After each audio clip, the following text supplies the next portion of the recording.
Yego ibihe byiza kuri wowe wamaze gukora subscribe kuri Mugene TV. Mbahaye ikaze mu gitondo cy'uyu munsi, mfite ibintu byinshi byo kubabwira. Icyo nakubwira cyo ni uko muri iki kiganiro ndi kumwe na muganga Muzunguza. Uyu Muzunguza aherereye muri Warikare, mu karere ka Warikare. Ni umwe mu bantu ntekereza neza ko Imana yahaye umugisha ikabahereza ukuboko kuvura. Uyu Muzunguza ubaye ufite ikibazo cy'uburwayi bwakunaniye cyangwa se bwananiranye, ariko se kandi ubaye utekereza ko warozwe cyangwa se urogwa bitewe n'uko hari ibyo ubona bitagenda neza mu buzima bwawe, hamagara kuri nimero iri kuri ekara yawe uvugane na muganga. Noneho kandi umwihariko kuri uyu muganga ni uko ntabwo ugomba kwibaza ngo ngewe se ko ndi kure umuti nawubona ni hoya. Afite serivisi yitwa free delivery cyangwa se uburyo ubwo ari bwo bwose yakugezaho umuti ku buntu.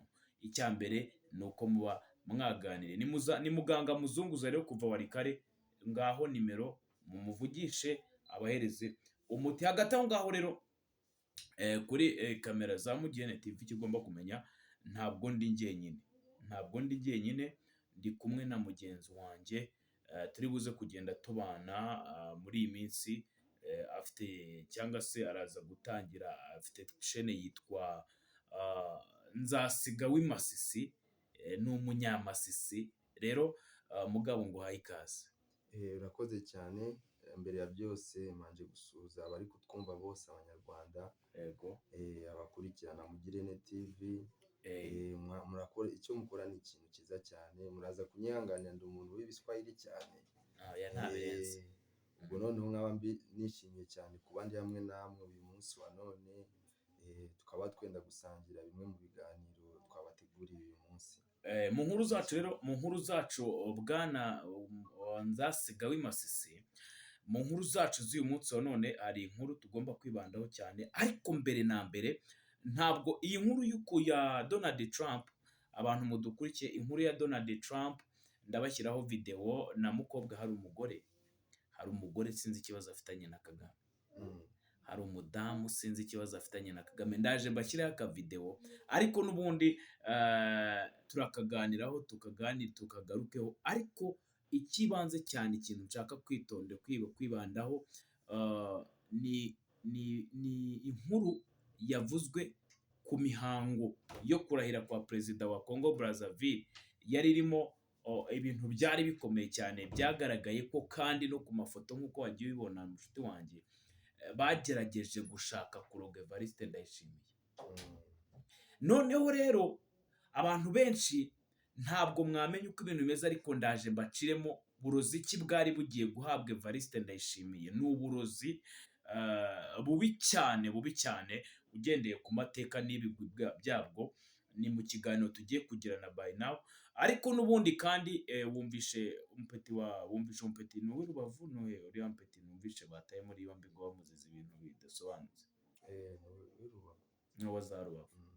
Muri make rero mbahaye ikaze abanyarwanda, mwumve ko aho muri hose mwisanga. Shene yitwa Africa Info News, naho ushobora kugerayo ugakandaho ukadukurikira 5/5. Kandi ntiwibagirwe nyamuneka kuba watera umuvandimwe inkunga kuri shene yitwa Nzasiga w'imasisi.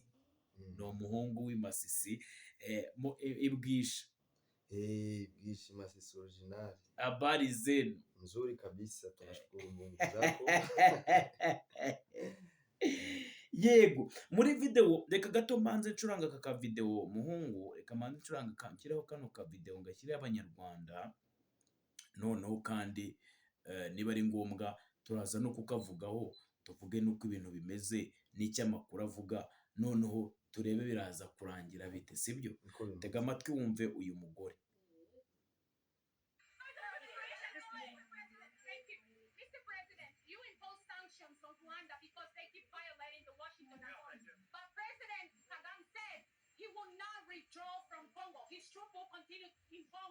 What is your reaction to that? We look into it very strongly, but they do have very big sanctions.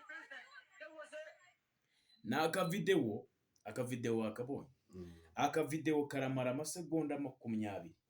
Gafite amasegonda 20. Uyu mudamu yitwa Heras, yitwa Verena, ni Verena Heras, ni umunyegabo, niba nibuka neza, niba atari umunyangora simbyibuka, muraza kumfasha neza abantu mu munsi. Uyu mudamu uzi icyo bita kizitse ku muhoro gasiga kawuciye?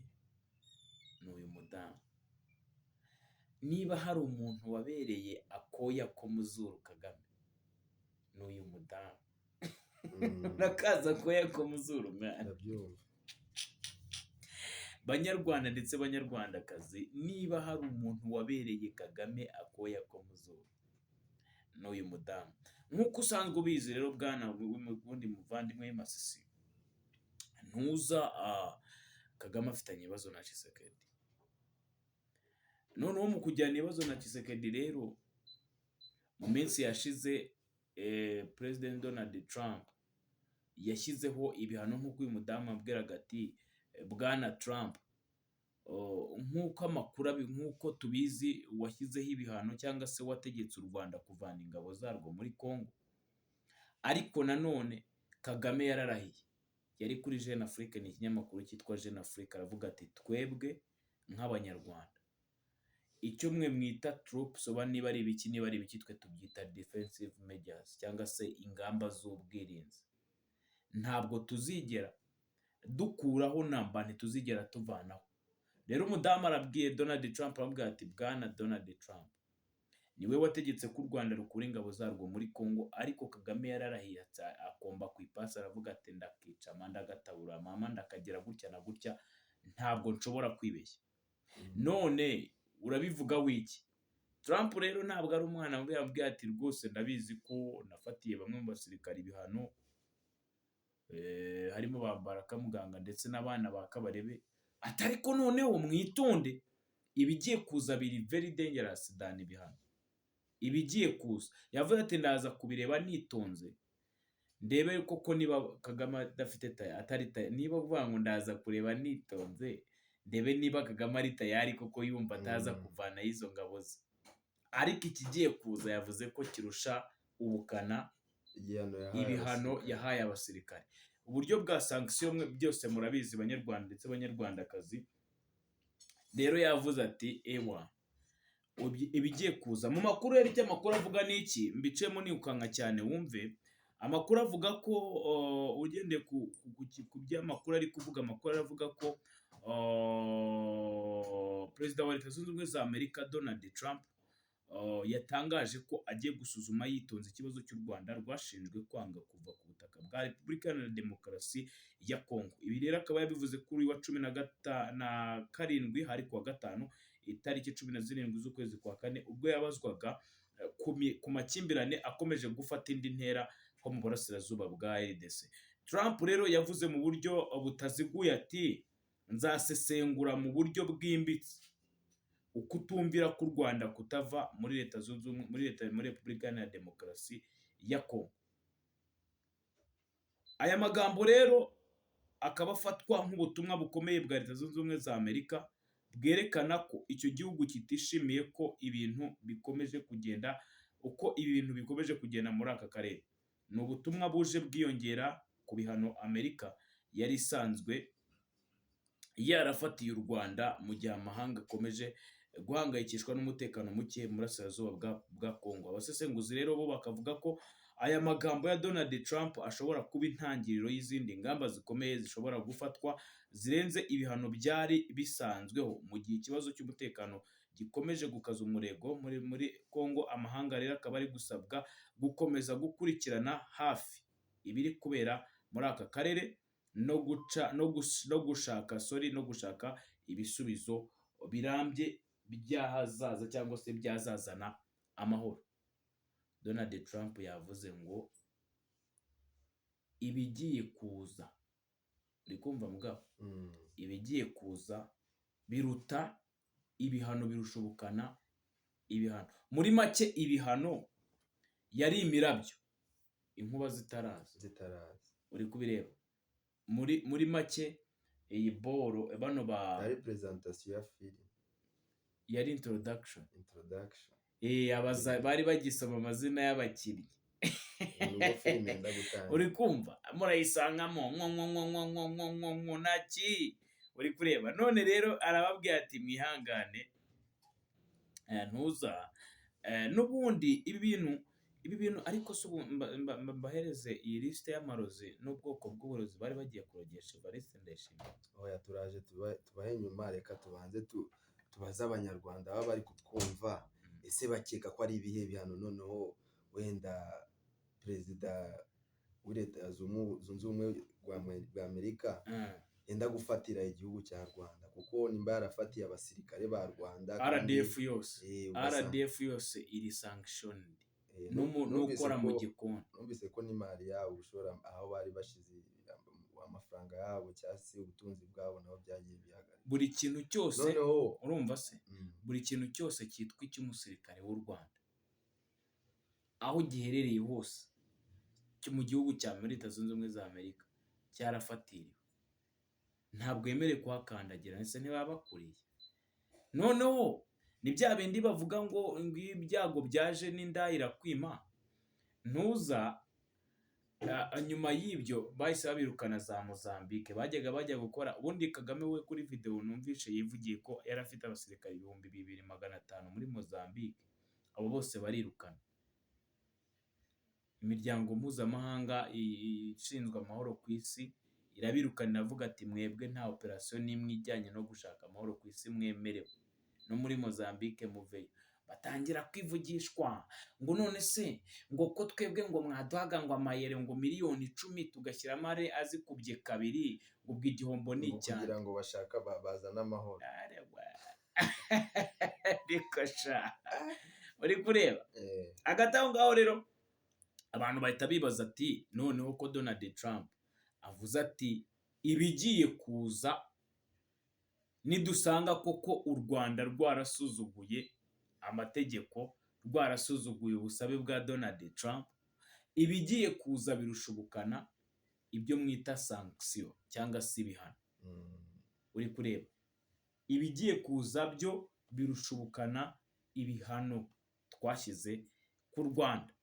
Uri kureba noneho rero banyemerere twihute. Evariste Ndayishimiye mwumvishe ukuntu bari bagiye kumuroga, mwabyumvishe ni video iriya video buryo nayibonye nta nubwo Evariste Ndayishimiye ashaka gusuhuza Kagame. Abantu muze gufata umwanya wanyu sibyo mwitegereza, ariko kandi ndetse no kubeshyanya wenda no gutinya itangazamakuru. Umubano uri hagati y'u Rwanda n'u Burundi ntabwo wemereye Evariste Ndayishimiye gusuhuza Kagame, birumvikana kabisa. Ariko kamera nimbi, kamera ziguhuza n'umuntu utifuza ko muhura. Uri kureba ariko rero agafoto mfite kagaragaza bodyguard hari utuntu apfumbatiye mu kiganza. Yego utuntu dutukura ukuntu turi. Uri kureba ameza ari utuntu afite mu kiganza. Benshi rero bagarutse ku iyi video bavuze ko Evariste Ndayishimiye mwashakaga kumukindura, ubashaka kumwica. Nicyo kigaragara, ugiye no kureba nawe nicyo kigaragara. None se wakwibaza nk'utwo tuntu nyine uretse ko hari aba bodyguard ba Evariste Ndayishimiye n'abahanga babimenye hakiri kare. Sinzi wabagira inama arabwira ati nyamuneka muntu wanyu barashaka kumuroga.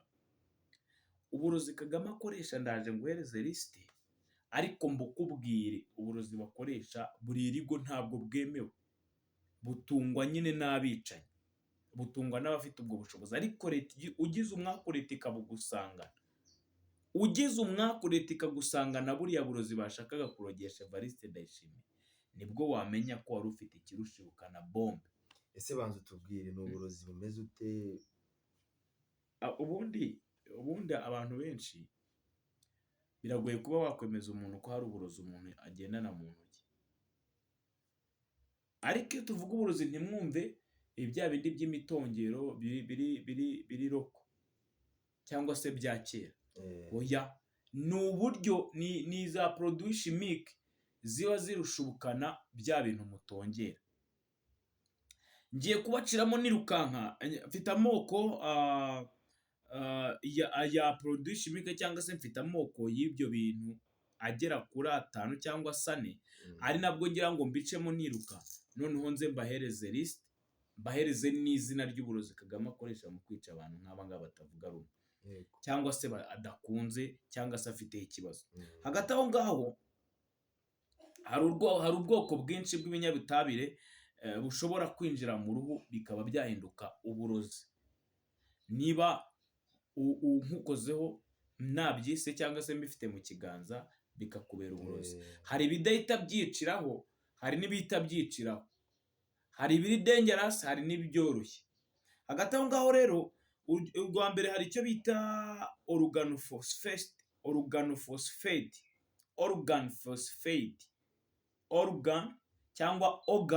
phosphate. Bakaba bakubwira ko mu rurimi rw'abaganga barwita pesticides. Iyi pesticide rero imikorere yayo bakubwira ko ikoreshwa mu buhinzi nk'imiti yica udukoko. Iyo bikozweho rero cyangwa bigakora ku ruhu bishobora gutera uburozi bugira ingaruka ku mitsi, icyo bita nervous system. Iyi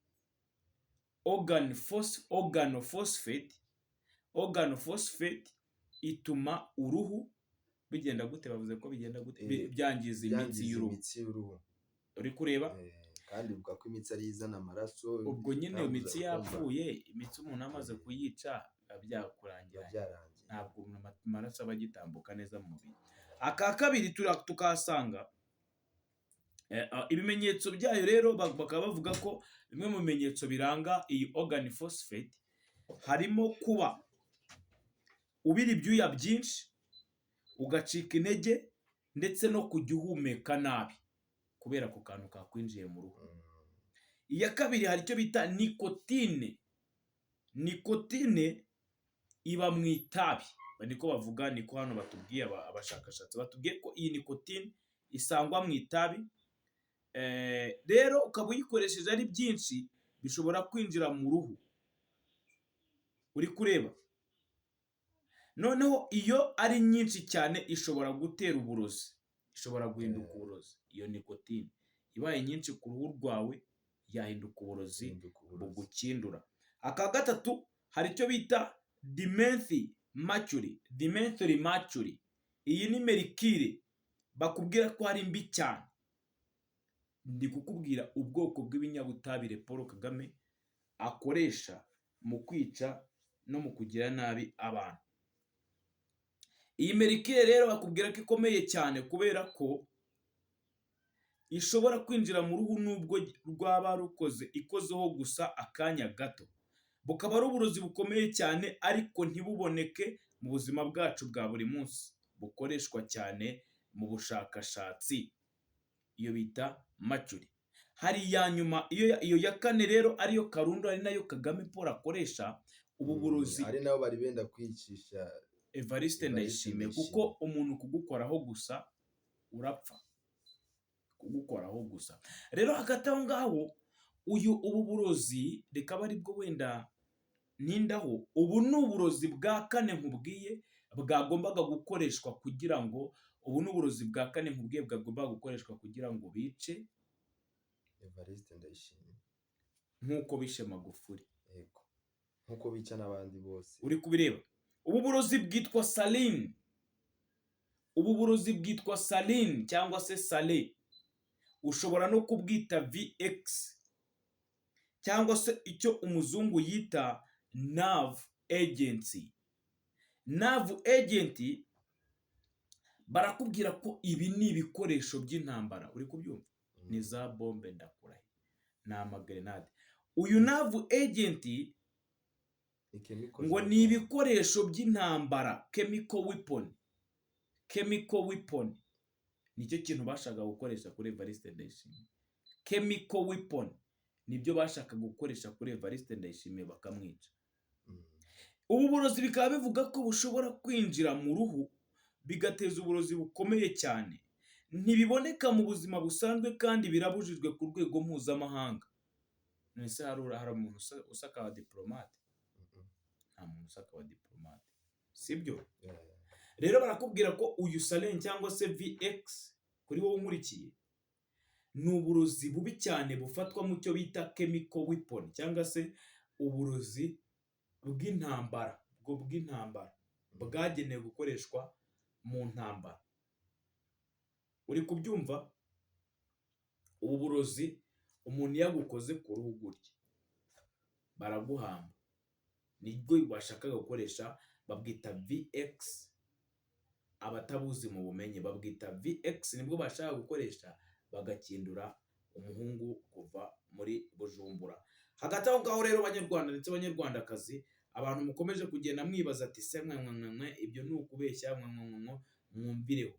Ubwo burozi bwitwa VX cyangwa se sarin nibwo bashakaga gukoresha bakica Evariste Ndayishimiye. Uri kureba mushuti wanjye?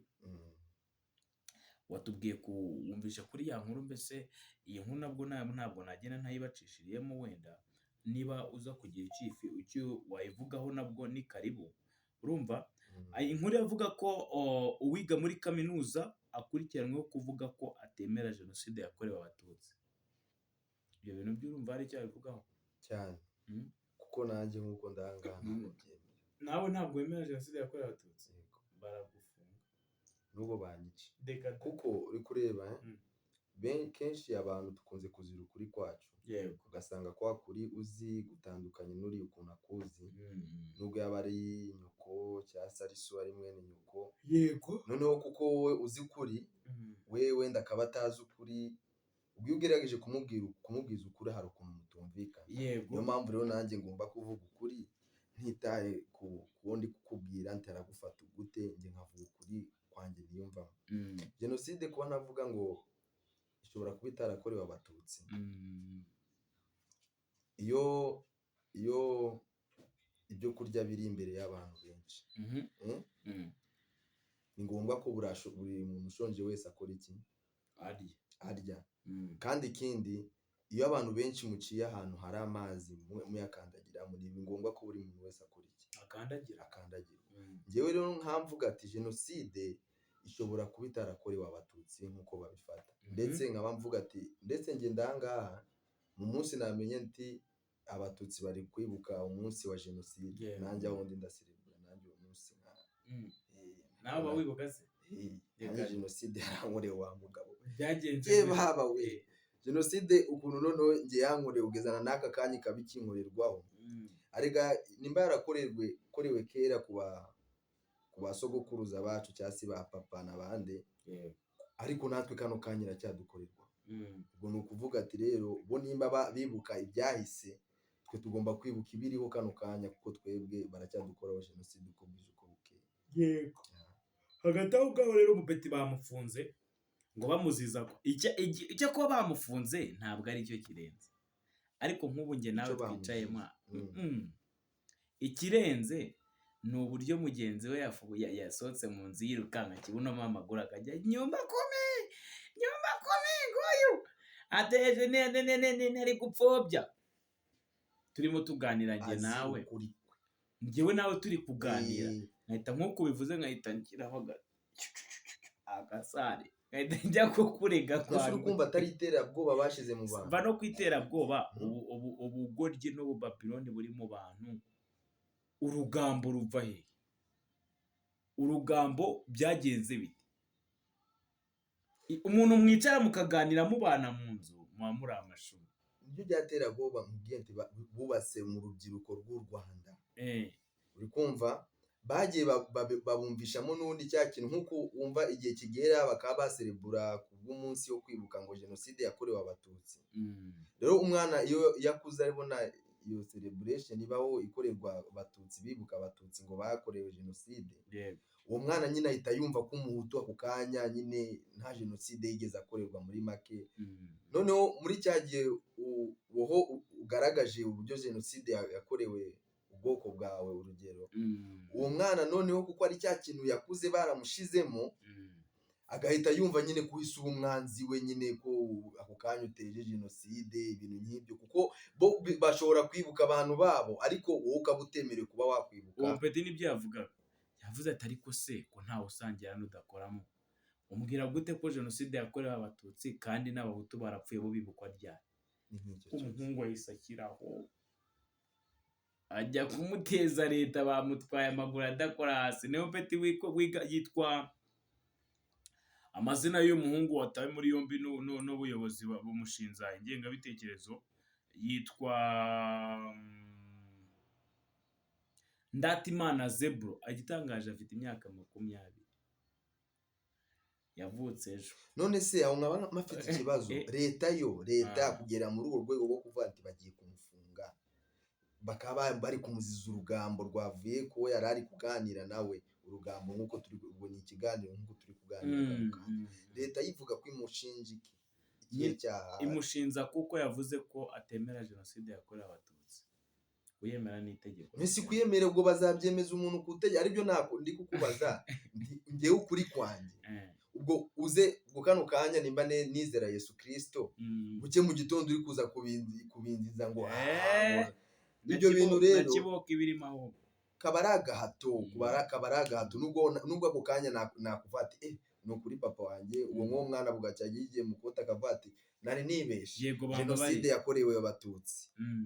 Ntabwo n'ubundi kiba kimenyeshe ko n'ubundi bimwicayemo cyangwa se abyemeye. Abagira ngo just rero mwumve ko ibyo mwakora byose kumva ko muradushiramo ibyo mushaka bitaza gukunda, kuko iki turimo niko kuri kwacu tukuzi neza. Ni nk'uko naba nzi ngo njye mfite imyaka 25, ukaza unyemeza ngo ufite 27, ubwo sinzi rero aho ngaho icyo waba uri kumbwira. Kandi njye nzi neza imyaka, hasi nitwa Nzasiga, uzi uri kumwe hatera ni wowe Aristide, ni wowe Vedasite. Niko sha Vedasi. Rero bagatabo ngaho nshuti zanjye, ibyo uyu mwana bataye muri yombi bamuziza kuba yavuze ko wadatemera ibyo ngibyo, nabyo urumva n'izindi nkuru. Reka no kubatindira by now, mbabwire ngo ibihe byiza, mugubwe neza. Ariko nkwibutse yitwa Nzasiga w'Imasisi, mugende mushake mukande subscribe, ibintu bize gukomeza byatungana. Ni ukuri kabisa, iyo subscribe ndayikeneye muvandimwe, tugume tubane igihe cyose, duhugurana mu bwenge ndetse tunibutsanya natwe jenoside yagiye dukorerwa. Noneho bari kwibutsa jenoside zabo bakorewe, natwe nyine tujye tubana twibutsanya jenoside yagiye dukorerwa, kuko natwe dufite agahinda n'umujinya muri twebwe. Yego, murakoze cyane, tubonane mu kanya. Bye.